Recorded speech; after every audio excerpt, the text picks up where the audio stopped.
ચાલો હવે ચાલ્યા જઈએ, રહેવા જેવું રહ્યું નથી. કેમ કે હું જ્યારે જૂના વડીલોને જોઉં છું, 90, 95, 92 વર્ષે કેટલા બધા ગામડા એવા છે જેમાં વડીલોને ચશ્મા પહેરતા જોયા જ નથી.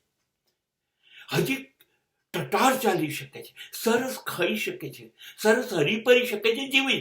કારણ કે ચોખ્ખું દૂધ, ચોખ્ખું ઘી, ચોખ્ખું અનાજ, ચોખ્ખું શાકભાજી આ લોકોએ ખાધું છે, માટે શરીરને પૂરતું પોષણ મળ્યું છે. અમારી તકલીફ એ છે કે અમે 5 લીટર દૂધમાં 5 લીટર પાણી પીએ છીએ. અમને મરચા, હળદર વગેરે મસાલાઓમાં રંગ નાખીને આપવામાં આવે છે. અમને ઘીના નામે ડુક્કરની ચરબી આપવામાં આવે છે. અમને મીઠાઈઓની અંદર ડુપ્લિકેટ હલવો ભરીને આપવામાં આવે છે, ડુપ્લિકેટ માવો આપવામાં આવે છે.